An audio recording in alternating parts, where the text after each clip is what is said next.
ক্লাসটা তাহলে শুরু করছি। প্রথমেই সবাইকে দর্শন চর্চায় স্বাগত জানাই। প্রার্থনার মাধ্যমে আজকের ক্লাসটা শুরু করছি। ওম সহনা ভবতু সহনৌ ভুনক্তু সহ বীর্যং করবাবহৈ তেজস্বিনাবধীতমস্তু মা বিদ্বিষাবহৈ। ওম শান্তি শান্তি শান্তি। হরি ওম শ্রী গুরুভ্যো নমঃ। হরি ওম। আজকে যেটা নিয়ে আলোচনা করার কথা সেটা হচ্ছে ঈশ্বরের অস্তিত্বের সমর্থনে যুক্তি। এখানে পাশ্চাত্য যে দিকটা সেটা নিয়েই মূলত আলোচনা রয়েছে, arguments for the existence of god. এখানে আমরা তিনটে খুব গুরুত্বপূর্ণ আর্গুমেন্ট পাই। অনেক রকমের আর্গুমেন্ট হয়, তার মধ্যে তিনটে আর্গুমেন্ট খুব ইম্পর্টেন্ট। তার মধ্যে একটা হচ্ছে অন্টোলজিক্যাল আর্গুমেন্ট বা তাত্ত্বিক যুক্তি। দ্বিতীয়টা হচ্ছে the first cause and the cosmological argument, অর্থাৎ প্রথম কারণ এবং বিশ্বতাত্ত্বিক যুক্তি। এবং থার্ড যেটা, সেটা হচ্ছে নকশা বা উদ্দেশ্য সম্পর্কিত যুক্তি বা the design or the teleological argument. এই তিনটে নিয়ে আমি প্রথমে আলোচনাটা করব। তো প্রথম যে যুক্তিটার কথা বললাম সেটা হচ্ছে তাত্ত্বিক যুক্তি। তাত্ত্বিক যুক্তি মানে অন্টোলজিক্যাল আর্গুমেন্ট। এখানে ঈশ্বরের অস্তিত্ব সম্পর্কে আলোচনা করা হচ্ছে। তো কি বলা হচ্ছে, এই যুক্তিটার যে মূল বক্তব্যটা সেখানে বলা হচ্ছে যে ঈশ্বরের ধারণার মধ্যে ঈশ্বরের বাস্তবতা নিহিত। মানে আমরা ঈশ্বর সম্পর্কে ধারণা করে থাকি প্রত্যেকেই, এমনকি যারা ঈশ্বরে বিশ্বাস করে না তারাও ঈশ্বরের সম্পর্কে ধারণাটা রাখে। না হলে ঈশ্বর নেই এই কথাটাও তারা বলতে পারতো না। তাই বলা যায় ঈশ্বরের একটা ধারণা, অর্থাৎ একটা প্রকৃত চরম সত্তার ধারণা আমাদের মধ্যে সবার মধ্যেই আছে। সেই ধারণাটা থেকে ঈশ্বর যে বাস্তব, সে ঈশ্বরের যে অস্তিত্ব আছে এটা প্রমাণিত হয়। তো এই যুক্তিটাতে মূলত কি বলা হচ্ছে, মূল কথা এই যুক্তিটার এটাই। এবার সেটাকে ব্যাখ্যা করতে গিয়ে কি বলা হচ্ছে, যে ঈশ্বরের ধারণা হলো একটা অনন্য ধারণা। কিন্তু এই অনন্য ধারণাটা নিছক ধারণা হতে পারে না। নিছক ধারণা মানে একটা ধারণা রয়েছে কিন্তু তার কোনো বাস্তব রূপ নেই, এমন হতে পারে না। সেই কারণে এই যুক্তিটার মাধ্যমে ঈশ্বরের অস্তিত্ব প্রমাণ করার চেষ্টা করা হচ্ছে। এখানে এই যুক্তিটা মূলত প্রথম উপস্থাপন করেছিলেন সেন্ট অ্যানসেলম, যিনি খ্রিস্টীয় গির্জার সবচেয়ে মৌলিক চিন্তাবিদদের মধ্যে একজন এবং ধর্মতাত্ত্বিকদের মধ্যে সর্বশ্রেষ্ঠ ছিলেন। অ্যানসেলমের একটি গ্রন্থ যেটার নাম হচ্ছে প্রোসলোজিয়ান, স্পেলিং হচ্ছে PROSLOGION, উচ্চারণ বিভিন্ন ভাবে হয়ে থাকে।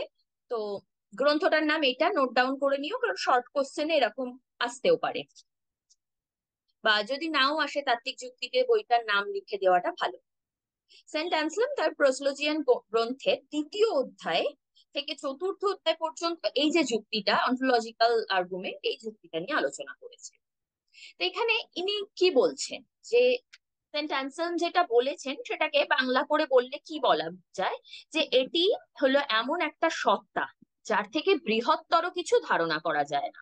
অর্থাৎ এই ধারণাটাই হচ্ছে সবচেয়ে বৃহত্তর ধারণা, এর থেকে বৃহত্তর কিছু হতে পারে না। বৃহত্তর বা মহত্তর, আমরা জানি ঈশ্বরের ধারণা হচ্ছে একটা চরম ধারণা, এর থেকে বৃহৎ বা মহৎ কিছু হতে পারে না। এই প্রসঙ্গে আরো কি বলছে, চতুর্দশ অষ্টাদশ অধ্যায়ে তিনি গ্রেটারের পরিবর্তে বেটার শব্দটা ব্যবহার করেছেন। এখানে কি বলছে, যে পূর্ণতম সত্তার ধারণা করা যায় এবং বাস্তবে পূর্ণতম সত্তা আছে, এই দুটো কথা কিন্তু আলাদা। দেখো, আমরা কল্পনায় বা চিন্তায় পূর্ণতম সত্তার একটা ধারণা করতে পারি, কিন্তু সেই পূর্ণতম সত্তাটার অস্তিত্ব বাস্তবে আছে, এই কথাটার কিন্তু অর্থ আলাদা হয়ে যাচ্ছে। মানে ঈশ্বরের অস্তিত্ব আছে এমন ধারণা করা যায় এবং ঈশ্বরের অস্তিত্ব বাস্তবে আছে, এই দুটো কথার অর্থ আলাদা। তো এবার এখানে হিক তাত্ত্বিক যুক্তির দুটো রূপের উল্লেখ করেছেন। তো প্রথম রূপটাতে কি বলছেন, অ্যানসেলম বলেন যে এক্স নামক কোনো কিছু মনে থাকা এবং এক্স এর বাস্তব অস্তিত্ব থাকার মধ্যে পার্থক্য আছে।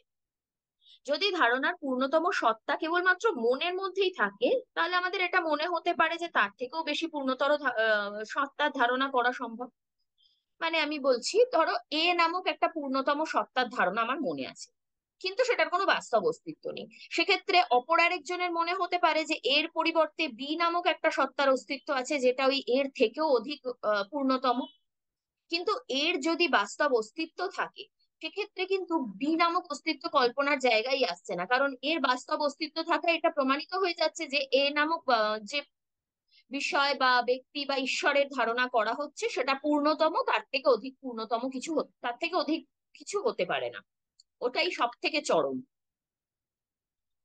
তো এখানে তাই কি বলা হচ্ছে যে যদি ধারণার পূর্ণতম সত্তা কেবলমাত্র মনে থাকে, তাহলে আমাদের মনে হতে পারে যে এর থেকেও বেশি পূর্ণ সত্তার ধারণা করা সম্ভব। যে সত্তা একই সঙ্গে বাস্তবেও আছে আবার মনেও আছে, সেটাই কিন্তু পূর্ণতম সত্তা, যেটা উদাহরণ দিয়ে আমি বললাম।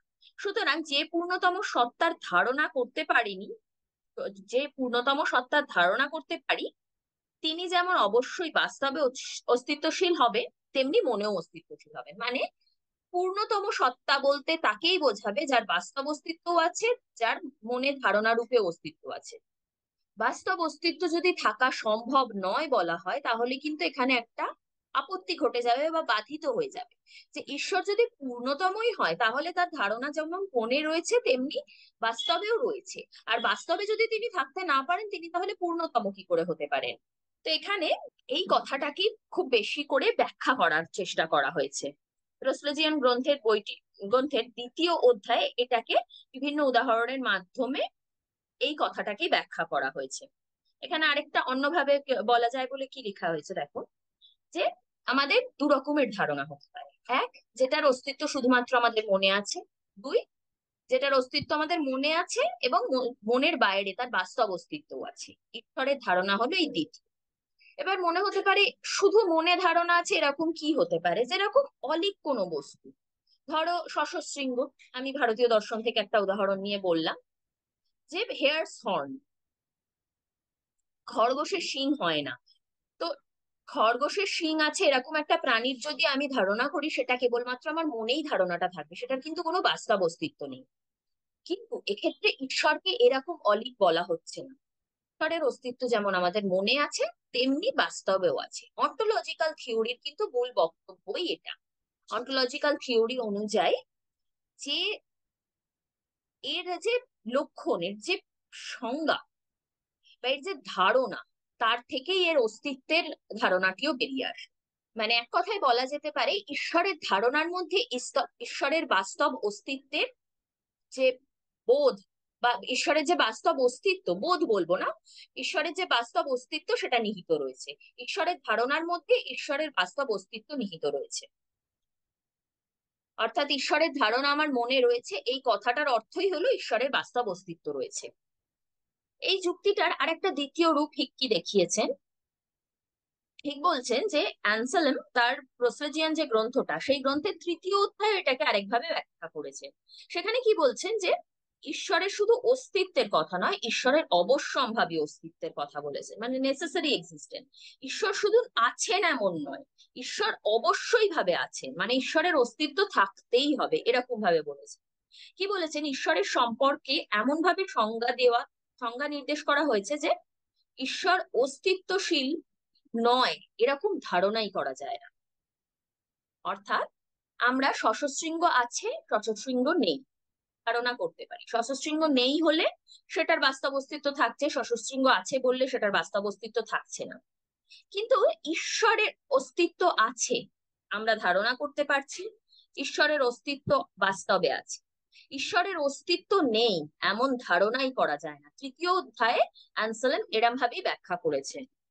তো এখানে কি বলছে, যে অনিবার্য অস্তিত্ব, এই যে অবশ্যই আছে মানে অনিবার্য অস্তিত্ব, সেটা হলো শত অস্তিত্বশীল, সেলফ এক্সিস্টেন্ট। মানে ঈশ্বর অবশ্যই আছে, স্বস্বরূপে আছে, শতভাবে আছে, শত অস্তিত্বশীল।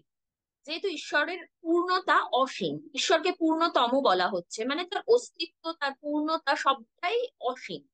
মানুষ বা প্রাণীর মতন কোনো সীমায় আবদ্ধ নয়, কোনো বিশেষ কালে আবদ্ধ নয়। এখানে আরো কি বলছে, এটাই বলছেন, যে তিনি কোনো কালের দ্বারা সীমাবদ্ধ নন। কোনো বিশেষ কালে ঈশ্বরের অস্তিত্বহীনতা, মানে ধরো বর্তমানে আমি বলছি ঈশ্বর বাস্তবে আছে, কিন্তু এর আগে ঈশ্বরের অস্তিত্ব ছিল না, এমনও বলা যায় না। ঈশ্বর কোনো কালে আবদ্ধ নন। লাইনটা কি বলছে, কোনো বিশেষ কালে ঈশ্বরের অস্তিত্বশীল হওয়া এবং কোনো বিশেষ কালে ঈশ্বরের অস্তিত্বহীনতা, এই দুটো সম্ভাবনাকেই বাতিল করে দেওয়া হচ্ছে। ফলে মূল কথায় কি পৌঁছানো যাচ্ছে, যে ঈশ্বরের নাস্তিত্ব অসম্ভব, মানে ঈশ্বর অবশ্যই ভাবে আছে, অনিবার্য ভাবে আছে। তাহলে এখানে আমরা দুটো রূপ পেলাম। একটা রূপে বলা হচ্ছে যে ঈশ্বরের থেকে চরম সত্তার ধারণা করা সম্ভব নয়, ঈশ্বরই পূর্ণতম সত্তা, এবং ঈশ্বরের অস্তিত্ব শুধু ধারণার মধ্যে নয়, বাস্তবেও রয়েছে। শুধু ধারণার মধ্যে থাকলে সেটাকে পূর্ণতম বলা যাচ্ছে না। দ্বিতীয় যুক্তিটাই বলা হচ্ছে শুধু অস্তিত্বশীল নয়, অনিবার্যভাবে অস্তিত্বশীল। তাহলে এবার আসি পরের যুক্তিটা কি বললাম, প্রথম কারণ বা বিশ্বতাত্ত্বিক যুক্তি। এখানে হিক্কি বলছেন যে ঈশ্বরের বাস্তবতা প্রমাণের পরবর্তী পদক্ষেপ হিসেবে টমাস অ্যাকুইনাসের যুক্তি এটা। টমাস অ্যাকুইনাসের গ্রন্থটার নাম বলছেন, নোট ডাউন করে নাও, সুম্মা থিওলজিকা, SUMMATHEOLOGICA,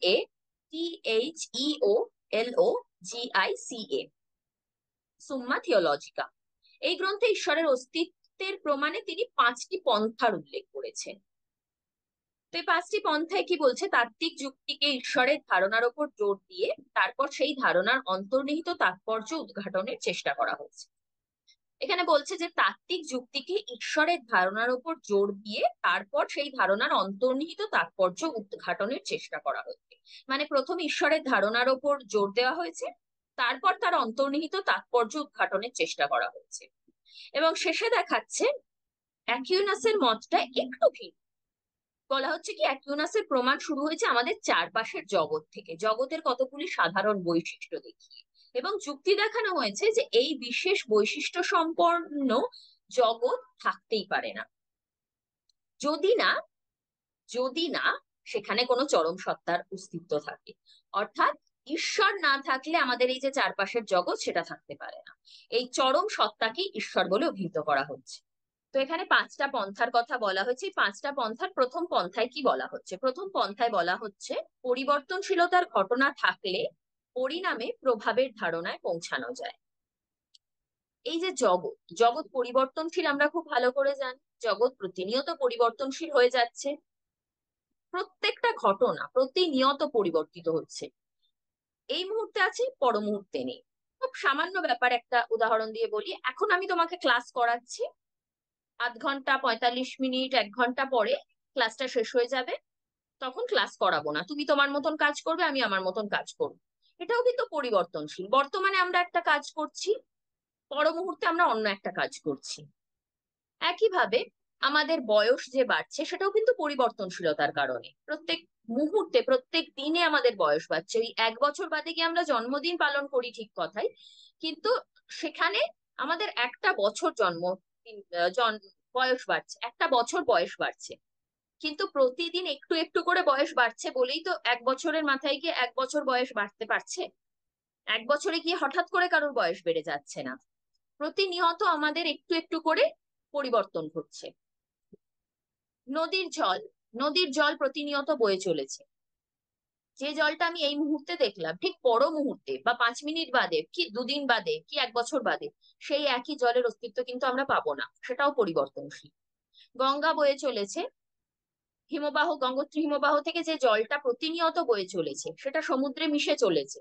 আমি আজ এই মুহূর্তে যে গঙ্গার জলটা দেখছি, আগামীকাল সেই জলটাকে কিন্তু পাবো না, বা গতকাল যে জলটা দেখেছিলাম সেটা কিন্তু ভিন্ন। তো এইভাবে পরিবর্তনশীলতা আমরা প্রতিনিয়ত প্রত্যক্ষ করি। আমি কয়েকটা উদাহরণ দিলাম, তুমি চারপাশ পর্যবেক্ষণ করলে এই সাধারণ বৈশিষ্ট্যগুলো খুঁজেই পাবে। এখানে ওই সাধারণ বৈশিষ্ট্য, জগতের সাধারণ বৈশিষ্ট্যের কথা উল্লেখ করেছেন তিনি। তো এটার কথায় পরিপ্রেক্ষিতে কি বলা হচ্ছে, পরিবর্তনশীলতার ঘটনা থাকলে পরিণামে প্রভাবের ধারণায় পৌঁছানো যায়। অর্থাৎ কি করে পরিবর্তনশীল হচ্ছে, নদীর জলের বয়ে চলা তো আমাদের হাতে নয়, আমাদের বয়স বৃদ্ধি তো আমাদের হাতে নয়, আরো যা যা পরিবর্তন ঘটছে সেগুলোও কোনোটা আমাদের হাতে নয়। সময় যে বয়ে চলেছে, যদিও সময়কে ধারণায় আমি যাচ্ছি না, কারণ ভারতীয় মতে সময় সম্পর্কে আলাদা আলাদা ধারণা রয়েছে, ওয়েস্টার্নেও আলাদা আলাদা ধারণা রয়েছে, তো ওটার আলোচনায় যাচ্ছি না, ওটা নিয়ে অনেক কথা চলে আসবে সেখানে নামে। তাও সাধারণভাবে আমরা যে সময়ের কথাটা বলি, যে বর্তমানে এখন 8টা বাজতে যায়, তো কিছুক্ষণ পরে 9টা বাজবে, তারপর 10টা বাজবে, এইভাবে তো সময় বয়ে যাচ্ছে, আমরা বুঝতে পারছি। সব থেকে মূল্যবান যে জিনিসটা, যে জিনিসটায় আমরা কাজ করতে পারি, কর্ম করতে পারি, সেটা সময়। তো পরিবর্তন তো ঘটছে। সকাল ছিল, রাত হলো, রাত থেকে আবার সকাল হবে, এইভাবে তো পরিবর্তন ঘটছে, আমরা দেখতে পাচ্ছি। এইভাবে জীবনের প্রত্যেকটা জিনিস পরিবর্তন হচ্ছে, কিন্তু কিভাবে পরিবর্তন হচ্ছে তার জন্য একটা চরম সত্তার অবশ্য অস্তিত্ব আছে। সেই চরম সত্তাটাই ঈশ্বর। এবার আসছে দ্বিতীয় পন্থায়। কি বলছে? জগতে কার্যকারণ শৃঙ্খল থেকে একটি আদি কারণে উপস্থিত হওয়া যায়। কার্যকারণ শৃঙ্খল, কার্যকারণ শৃঙ্খল বললেই ভারতীয় দর্শনে বৌদ্ধ দর্শনের কথা মনে পড়ে। বৌদ্ধ দর্শনেও আমরা দেখেছি দ্বাদশ নিদানে কার্যকারণ শৃঙ্খলের কথা বলা হচ্ছে। যাই হোক, এখানে ওরকম কোনো শৃঙ্খলের উল্লেখের কথা আমি বলছি না, কিন্তু আমরা প্রতিনিয়তই দেখি প্রত্যেকটা কার্যের কোনো না কোনো কারণ রয়েছে। এরকম ভাবে আমরা কারণ থেকে যদি তার কারণ, তার সেই কারণটার আবার একটা কারণ করে পিছোতে থাকি, তাহলে যদি কোথাও না থামি, একটা দোষ ঘটে যাবে, যেটাকে ভারতীয় দর্শনের ভাষায় অনাবস্থা দোষ বলে, ইংলিশে বললে ইনফাইনাইট রিগ্রেস, ঘটে যাবে। কোথাও যদি আমরা না থামি, তাহলে জগৎটা সৃষ্টি হলো কিভাবে? তো এই কারণে একটা আদি কারণের উল্লেখ করছেন তিনি। টমাস অ্যাকুইনাস বলছেন একটা চরম কারণ বা একটা আদি কারণ আছে, যেটা পরিবর্তনশীল নয়। সেই আদি কারণকে ঈশ্বর বলে উল্লেখ করছেন। এবার আসা যাক তৃতীয়তে। তৃতীয় যে পন্থা, সেটা তৃতীয় পন্থায় বলছে আপতিক সত্তার কথা। আপতিক মানে কি? Contingent being. আপতিক মানে এই পরিবর্তনশীলতার কথাটার পরিপ্রেক্ষিতেই এই কথাটা এসে যায়। আপতিক মানে যেটা স্থায়ী নয়, যেটা পরিবর্তনশীল। আপতিক সত্তা থেকে এক অনিবার্য আবশ্যিক সত্তায় উত্তীর্ণ হওয়া যায়। সবকিছুই যদি আপতিক হয়, তাহলে সবকিছুই পরিবর্তন হতে থাকে। তো এক্ষেত্রে একটা কি বলা যায়, যে আজ আছে কাল ছিল না, এরকম ভাবে যদি আমরা দেখতে থাকি, তো শেষ পর্যন্ত হয়তো গিয়ে দেখা যাবে আজকে জগৎ ছিল তো কাল ছিল না।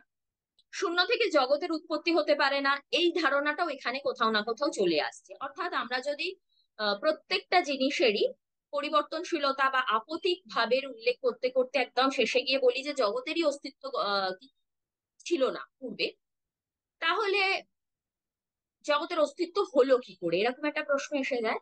তাই এই ধরনের আপত্তি যাতে না আসে, তাই জন্য টমাস অ্যাকুইনাস এই পন্থাটার কথা বলেছেন, যেখানে বলছেন যে এই আপতিক সত্তা থেকে অনিবার্যভাবে আবশ্যিক সত্তায় উত্তীর্ণ হওয়া যায়। চতুর্থ পন্থায় কি বলছেন? যে মূল্যের মাত্রাভেদ থেকে চরম মূল্যে পৌঁছানো যায়, ডিগ্রিজ অফ ভ্যালু থেকে অ্যাবসলিউট ভ্যালু। আমাদের প্রত্যেকের মূল্যবোধ ভিন্ন ভিন্ন, কিন্তু আমরা জানি একটা চরম মূল্যবোধের ধারণা অবশ্যই আছে।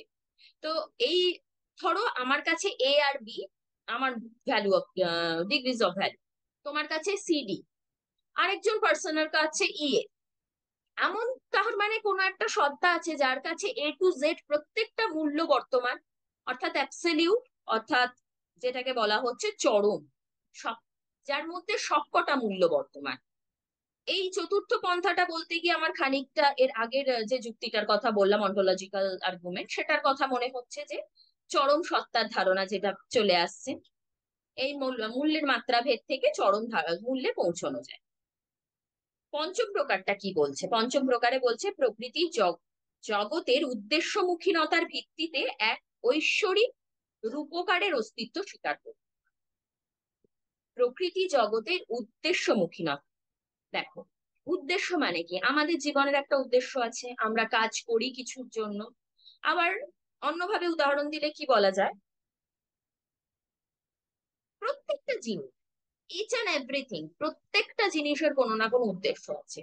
উদাহরণস্বরূপ একটা বই, বইয়ের কি উদ্দেশ্য? হ্যাঁ, আমরা জানি বই জড়বস্তু, কিন্তু তারও একটা উদ্দেশ্য আছে। বই থেকে আমরা জ্ঞান লাভ করতে পারছি, বই পড়ে আমরা জিনিসকে জানতে পারছি, তো বইয়েরও একটা উদ্দেশ্য আছে। উদ্দেশ্য মানে এখানে এটাকে যদি পারপাস হিসেবে ট্রান্সলেট করি খুব ভালো হবে, টার্গেট না। মানে মানুষের ক্ষেত্রে লক্ষ্য বা টার্গেট বলা যায়, উদ্দেশ্যটা কিন্তু সব বস্তুর ক্ষেত্রে যদি আমরা বলি তাহলে পারপাস বলা যেতে পারে। একটা পেন্সিলের কি কাজ? পেন্সিল দিয়ে আমরা ছবি আঁকতে পারি। একটা পেনের কি কাজ? পেন দিয়ে আমরা লিখতে পারি। একটা ইরেজারের কি কাজ? রাবার দিয়ে আমরা ইরেজ করতে পারি, মুছতে পারি। ল্যাপটপের কি কাজ? ল্যাপটপে আমরা বিভিন্ন ধরনের কাজ করতে পারি। তো প্রত্যেকটা বস্তু, ঘড়িতে আমরা সময় দেখতে পারি, কোনো না কোনো উদ্দেশ্য আছে যেটার জন্য সেটার অস্তিত্ব রয়েছে। এবার যেগুলোর উদাহরণ আমি দিলাম সেগুলো সবই কিন্তু মনুষ্য নির্মিত। কিন্তু প্রকৃতিতে মনুষ্য নির্মিত বস্তু ছাড়াও আরো বিভিন্ন জিনিস রয়েছে। নদী, পাহাড়, আকাশ, জল, বায়ু, এগুলো না থাকলে কোনো মানুষ জীবিত থাকতে পারতো না। বৃষ্টি না হলে মানুষ বাঁচতে পারতো না, সূর্যের আলো না থাকলে মানুষ থাকতে পারতো না। তো এগুলোরও এক একটা পারপাস রয়েছে, একটা উদ্দেশ্য রয়েছে। এগুলো কে সৃষ্টি করেছে? তার সৃষ্টিকর্তা রূপে একটা আদি কারণ, চরম কারণের উল্লেখ করা যাচ্ছে, এবং সেই হিসেবে এই বিশ্বতাত্ত্বিক যুক্তি বা প্রথম কারণ, যেটাকে the first cause and cosmological argument বলা হচ্ছে, এই যুক্তিটা এইভাবে উপস্থাপনা করা হয়েছে। এই যে চরম সত্তাটার উল্লেখ করা হচ্ছে সেটাই ঈশ্বর। এবার হিক কি বলছেন, যে অ্যাকুইনাসের দ্বিতীয় তৃতীয় প্রমাণের দিকে তিনি একটুখানি আমাদের দৃষ্টি আকর্ষণ করতে চেয়েছেন। কি বলছেন? দ্বিতীয় প্রমাণটি প্রথম কারণ বিষয়ক যুক্তি হিসেবে পরিচিত। দ্বিতীয় কারণটায় দ্বিতীয় কারণটায় আমরা কি দেখলাম? কার্যকারণ শৃঙ্খল থেকে আদি কারণে পৌঁছানো যাচ্ছে। তো বোঝাই যাচ্ছে এটাই থেকে আমরা আদি কারণের একটা উল্লেখ পাচ্ছি, সেই জন্য এটাকে প্রথম কারণ বিষয়ক যুক্তি বলা হচ্ছে। তাই এটাকে কিভাবে ম্যাম, প্রকাশ কর? হ্যাঁ। বলছি যে এই যে তৃতীয় যে যুক্তি আছে, যেখানে বলছে যে এই জগতের সকল বস্তুর কেবলমাত্র সম্ভাব্য অস্তিত্ব আছে, হুম। আবশ্যিক অস্তিত্ব কথা মানে জগতের যে সমস্ত বস্তু আছে সেগুলো নেই। হুম। এই জিনিসটা যদি মানে একটু বলতেন যে সম্ভাব্য অস্তিত্বের আবশ্যিক অস্তিত্বের ব্যাপারটা। আবশ্যিক অস্তিত্ব মানে যেটা পরিবর্তনশীল নয়, যেটাকে বলা হচ্ছে ঈশ্বরের ধারণা। আর সম্ভাব্য অস্তিত্ব মানে, এই যে উদাহরণ দিলাম পরিবর্তনশীলতার, আপতিক বা সম্ভাব্য অস্তিত্ব এটাই, এই মুহূর্তে আছে পর মুহূর্তে নেই বা পূর্বে ছিল না। আমাদের জীবনের জগতের সব জিনিসই কিন্তু তাই। যে উদাহরণগুলো দিলাম, নদীর জলের উদাহরণ, বা উম, সময়ের উদাহরণ, বা এই ধরো আজকে একটা সময়ে আমি বর্তমানে তোমায় ক্লাস করাচ্ছি, এটাই সম্ভাব্য কি হিসেবে বা আপতিক কি হিসেবে, এটা কিছুক্ষণ পরে ক্লাসটা শেষ হয়ে গেলে ক্লাসটা কিন্তু সেই সময় থাকছে না। বা ধরো মোবাইলের উল্লেখ করি, আমার কাছে বর্তমানে একটা ফোন রয়েছে, এই ফোনটা কিন্তু কয়েক বছর আগে আমার কাছে ছিল না। আমি বর্তমানে এটা ব্যবহার করছি, ভবিষ্যতে কিন্তু এটা আমার কাছে থাকবে না। তো এটা কি আবশ্যিক বা পার্মানেন্ট হচ্ছে? পার্মানেন্ট তো হচ্ছে না। এটার অস্তিত্ব কিন্তু আপতিক। আপতিকটাকে ঠিক সম্ভাব্য বলা যাচ্ছে না। মানে সম্ভাব্য মানে হয়ে যাচ্ছে কিন্তু সম্ভবত আছে বা সম্ভবত নেই। আপতিক মানে হচ্ছে পরিবর্তনশীল, যেটা স্থায়ী নয়। এই যে বলছে কন্টিনজেন্ট বিং, এর থেকে একটা অনিবার্য বা আবশ্যিক সত্তায় উত্তীর্ণ হওয়া যায়। যে সবকিছুই যদি আপতিক হয় তাহলে আহ এই জগৎটা সৃষ্টি হলো কিভাবে? তো জগতের সৃষ্টির ব্যাখ্যা করতে গিয়ে এই অবশ্যম্ভাবী একটা অস্তিত্বের কথা বলা হচ্ছে, যেটার উল্লেখ করে বলা হচ্ছে যে সেই অবশ্যম্ভাবী যে অস্তিত্বটা সেটা হচ্ছে ঈশ্বরের। ঈশ্বর অবশ্যই রূপে আছে। কন্টিনজেন্ট শব্দটার মাধ্যমে এটাই বোঝানো হচ্ছে যে শর্ত সাপেক্ষ, আকস্মিক। শর্ত সাপেক্ষ কি? আমি এই মুহূর্তে আছি, আমি বলে বলছি না, মানুষের কথা বলছি, মানুষ মরণশীল। তো প্রত্যেক মানুষই এই মুহূর্তে আছে, পর মুহূর্তে নাও থাকতে পারে। বা একটা মানুষের জন্মের পূর্ব মুহূর্তে সে ছিল না, কিন্তু ঈশ্বরের ক্ষেত্রে এমন বলা হচ্ছে না। ঈশ্বরকে বলা হচ্ছে আদি অনন্ত রূপে তিনি বর্তমান, তিনি অস্তিত্বশীল। এমন নয় যে ঈশ্বর পূর্বে ছিলেন না, বর্তমানে আছেন, ভবিষ্যতে থাকবেন না। ঈশ্বরের সত্তাকে ওই জন্য আবশ্যিক বা অনিবার্য বলা হচ্ছে, যেটা কিন্তু কোনো মানুষ বা প্রাণীর ক্ষেত্রে বলা যায় না, কোনো বস্তুর ক্ষেত্রে বলা যায় না, জগতের কোনো জিনিসের ক্ষেত্রে বলা যায় না। একটা নদী বর্তমানে আছে, পর মুহূর্তে না থাকতে পারে। এখানে আমি সরস্বতী নদীর উদাহরণ দিতে পারি। সরস্বতী নদীর প্রবাহ এখন দেখা যায় না, একটা সার্টেন এরিয়া অব্দি সম্ভবত আছে, আমার ঠিক ওটা ক্লিয়ার জানা নেই, কিন্তু বর্তমানে সেটা অবরুদ্ধ হয়ে গেছে। বা একটা নদী নতুন করে সৃষ্টি হতে পারে কোনোভাবে। ধরো গঙ্গা একটা সার্টেন টাইমের আগে ছিল না, তারপরে তার উৎপত্তি হয়েছে গঙ্গোত্রী হিমবাহ থেকে। তো সবকিছুই পরিবর্তনশীল। আজ যেটা ছিল না, কাল যেটা ছিল না সেটা আজ আছে, আজ যেটা আছে সেটা কাল নেই। ভগবদ গীতার কথা মনে পড়ে গেল আমার এই কথাটা বলতে গিয়ে। মানে সবকিছুই পরিবর্তনশীল। এই বিষয়টা যে পরিবর্তনশীলতা মানে শর্ত সাপেক্ষ, আজ আছে কাল নেই, আজ এই মুহূর্তে আছে, পর মুহূর্তে নাও থাকতে পারে। এই কারণেই সম্ভাব্য কথাটা বা শর্ত সাপেক্ষ কথাটা বা যে কন্টিনজেন্ট শব্দটা আসছে, মানে আপতিক কথাটার উল্লেখ এখানে হচ্ছে। বা ধরো একটা মাটির হাঁড়ি বা মাটির ভাঁড় এই মুহূর্তে আছে, আমি ধরো চা খেলাম, চা খেয়ে মাটির ভাঁড়টা ফেলে দিলাম, ভাঁড়টা ভেঙে গেল। এই মুহূর্তে ছিল, পর মুহূর্তে সেটা ভেঙে গেছে, ভেঙে গিয়ে মাটিতে মিশে গেল, তো মাটির সাথে বিলীন হয়ে গেল। তো তার অস্তিত্বটাকে তো আবশ্যিক বা অনিবার্য বলা যাচ্ছে না। আবশ্যিক বা অনিবার্য এমন কোনো জিনিসের উদাহরণ দেওয়া যাবে না। এবার এরকম কোনো জিনিস, কোনো বিষয়, কোনো ব্যক্তি যদি না থাকে, কোনো সত্তা যদি না থাকে, তাহলে একটা জগৎ সৃষ্টি হলো কি করে? এই জগৎ সৃষ্টির কারণ উল্লেখ করার জন্য সমস্ত আপতিক বিষয়ের, সমস্ত আপতিক বস্তু, মানুষ, প্রাণীর সবার একটা চরম কারণ রূপে ঈশ্বরের অস্তিত্বের উল্লেখ করা হয়েছে। বোঝাতে পারলাম? বুঝতে পেরেছি। ঠিক আছে, তাহলে এবার কি বলছিলাম, এখানে যেরকম মানে আদি কারণটা, পাঁচটা প্রমাণই আপনি বললেন এক্ষুনি। হ্যাঁ, আদি কারণে যে পাঁচটা যুক্তি আছে, সেই পাঁচটা যুক্তি আপনি আলোচনা করলেন। হ্যাঁ, প্রথম পন্থা দ্বিতীয় পন্থা বলে আমি পাঁচটার কথাই উল্লেখ করলাম। তো এখানে এই দ্বিতীয় যে যুক্তিটা, সেই যে দ্বিতীয় প্রমাণটার কে প্রথম কারণ বিষয়ক যুক্তি বলে চিহ্নিত করা হচ্ছে। এখানে অ্যাকুইনাসের যারা সমর্থক তারা এই যুক্তিটা একটু রূপ পরিবর্তন করে উল্লেখ করেছে। কি বলছে, প্রথমত যুক্তিটি যেন দ্বিকল্পের আকারে উপস্থিত হয়েছে। দ্বিকল্প মানে ইংলিশে বললে ডায়ালেমা। এই বিশ্ব জগতের কোনো আদি কারণ হয় মেনে নিতে হবে, অথবা জগৎ শেষ পর্যন্ত দুর্বোধ্য থেকে যাবে। মানে জগতের সৃষ্টি কিভাবে হয়েছে বোঝানো যাবে না, বোঝা যাবে না। কিন্তু এমন কোনো কথা আছে কি এই দুটো বিকল্পের মধ্যে একটিকে বাদ দিয়ে আমাদের অবশ্যই আরেকটিকে গ্রহণ করতে হবে? মানে বলতে চাই যে দুটোর মধ্যে একটাকে, যে কোনো একটাকে গ্রহণ করতেই হবে, এটা বাধ্যতামূলক কি? এটাকে একটা অসুবিধা রূপে উল্লেখ করা হচ্ছে। দ্বিতীয় কি অসুবিধার কথা হিক বলেছেন যে যে ঘটনার কারণ সম্পর্কীয় শর্ত নির্দেশ করা মানে হলো ঘটনাটিকে বোধগম্য করা। সমসাময়িক বিজ্ঞান বলতে আধুনিক কালের যে বিজ্ঞান সেটাকে বলছে কারণ সম্পর্কীয় নীতি পরিসংখ্যানগত সম্ভাবতার কথাই ব্যক্ত করে, পারম্পর্যকেই বুঝিয়ে থাকে। এই বক্তব্য মেনে নিলে টমাস অ্যাকুইনাসের সমর্থকদের দ্বারা উপস্থাপিত যুক্তিকে কি সমর্থন করা যায়? অর্থাৎ কি বলছে, কারণ সম্পর্কীয় শর্ত নির্দেশ করা মানে হলো ঘটনাটিকে বোধগম্য করা, মানে এটা সম্ভবতার কথাই ব্যাখ্যা করছে এবং পারম্পর্যকে বোঝাচ্ছে। তাহলে কি এই বক্তব্য যদি আমরা মেনে নিই, তাহলে টমাস অ্যাকুইনাসের সমর্থকদের দ্বারা উপস্থাপিত যুক্তিটিকে কি সমর্থন করা যায়?